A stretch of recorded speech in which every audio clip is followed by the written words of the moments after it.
को मेरा सादर प्रणाम।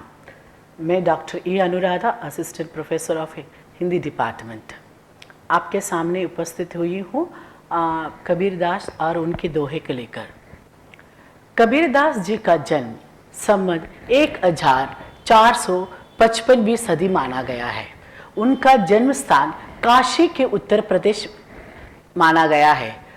स्वामी रामानंद जी को उनका गुरु माना गया है। उनकी पत्नी का नाम लोई है, पुत्र आकर कमाल है और उनकी पुत्री का नाम कमाली है। कबीरदास जी को भक्ति काल के प्रसिद्ध कवि माना गया है। साकी, सबद, रमैनी ये रचनाएं कबीरदास जी द्वारा लिखी गई है। उनकी मृत्यु आकर संवत 1575वीं सदी माना गया है।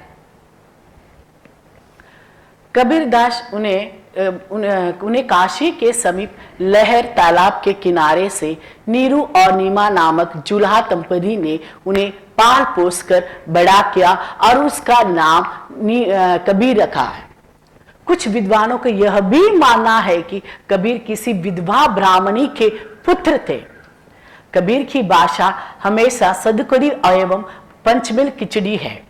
कबीर की वाणी का संग्रह बीजक के नाम से प्रसिद्ध है। इसके 3 भाग है, रमैनी, सबद और साकी।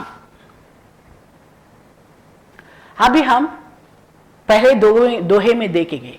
माटी कहे कुमार से, माटी कहे कुमार से तू क्या रोंदे मोहे, एक दिन ऐसा आएगा मैं रोंदूंगी तोहे।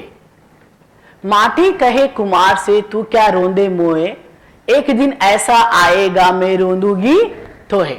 इसका भावार्थ है कि कुमार जो बर्तन बनाता है तब मिट्टी को रोंद करता है और उस समय मिट्टी को कुमार से बोलती है कि अब आप मुझे रोंद रहे हैं, एक दिन ऐसा आएगा जब आप इस मिट्टी में विलीन हो जाओगे और मैं आपको रो दूंगी।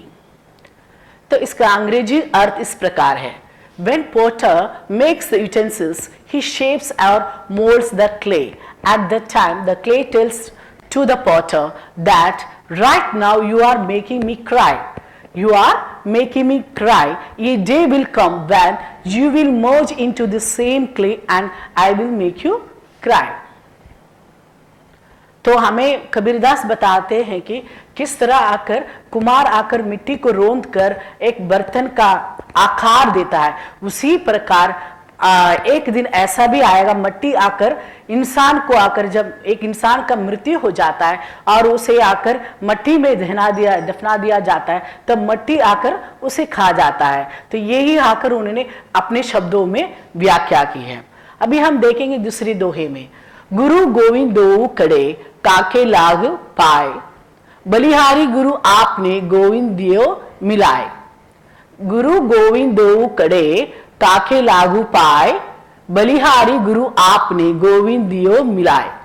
सो इसमें क्या कहना चाहते हैं कि हमारे कबीरदास इस दोहे में हमें समझाते हैं, अगर उनके सामने गुरु और भगवान को एक साथ में खड़ा करते हैं, एक साथ में खड़े करते हैं, तो आप किसके चरण स्पर्श करेंगे? वो कहते हैं गुरु ने अपने ज्ञान से उन्हें भगवान से मिलने का रास्ता बताया है। तो उनके अनुसार गुरु की महिमा भगवान से भी ऊपर है, इसीलिए वे गुरु के चरण स्पर्श करना चाहेंगे। This means that Kabirdas ji explains in this couplet that if Guru and God are made to stand together in front of him, whose feet will you touch? He says that Guru has shown him the way to meet God with his knowledge.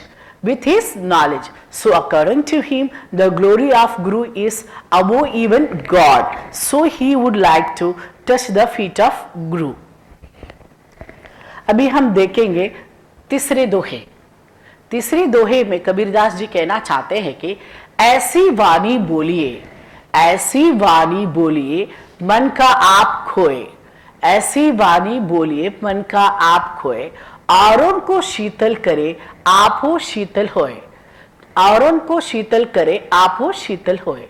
इसका अर्थ इस प्रकार है, कबीरदास जी हमें यह समझाते हैं कि हमेशा ऐसी भाषा बोलनी चाहिए कि ऐसे शब्दों का प्रयोग करना चाहिए जो सामने वाले को सुनने से अच्छा लगे और उन्हें सुख की अनुभूति हो, उन्हें सुख की अनुभूति और साथ ही खुद को भी आनंद का अनुभव हो, खुद को आनंद का अनुभव हो। स्पीक सच वर्ड्स, इसका अंग्रेजी अर्थ इस प्रकार है, speak such words that you lose your mind and cool others and cool yourself also।